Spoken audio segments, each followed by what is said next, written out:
பிரிவினைவாதிகள் மற்றும் பயங்கரவாதிகளால் பாழ்பட்டு போன காஷ்மீரின் அனைத்து பிரச்சினைகளையும் தீர்க்க பேச்சுவார்த்தைதான் ஒரே வழி என்று அம்மாநில முதல்வர் ஒமர் அப்துல்லா தெரிவித்துள்ளார். காஷ்மீரில் நடந்த நிகழ்ச்சியில் கலந்து கொண்ட அவர் இந்தியா பாகிஸ்தான் இடையே மீண்டும் பேச்சுவார்த்தை துவக்கப்பட வேண்டும் என்றும் வலியுறுத்தினார்.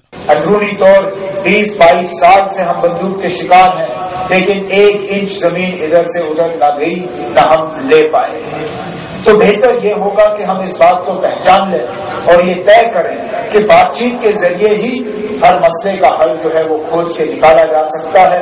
மும்பையில் பாகிஸ்தான் பயங்கரவாதிகள் நடத்திய தாக்குதலை தொடர்ந்து நின்று போன பேச்சுவார்த்தை மீண்டும் துவக்கப்பட வேண்டும் என்றும் ஒமர் வலியுறுத்தியுள்ளார். हम चाहते हैं कि हिंदुस्तान और पाकिस्तान के दरमियान भी बातचीत का सिलसिला जो है वो टूटे ना, बातचीत का सिलसिला चलता रहे, क्योंकि जैसे मैंने पहले कहा, अगर हमें इस बंदूक से निजात हासिल करना है, अगर हमें इस रियासत में वाकई सही तरीके से अमन का माहौल जो है वो पैदा करना है, वो बातचीत सही होगा. கடைசியாக இந்தியாவுக்கும் பாகிஸ்தானுக்கும் இடையில் கடந்த 2006ஆம் ஆண்டு மே மாதம் பேச்சுவார்த்தை நடந்தது. இந்திய பிரதமர் மன்மோகன் சிங், உள்துறை அமைச்சர் சிதம்பரமும் கூட பாகிஸ்தானுடன் நின்று போன பேச்சுவார்த்தையை துவக்க அழைப்பு விடுத்துள்ளனர். இதற்கு ஹூரியத் தலைவர்களும் இணக்கம் தெரிவித்துள்ளனர்.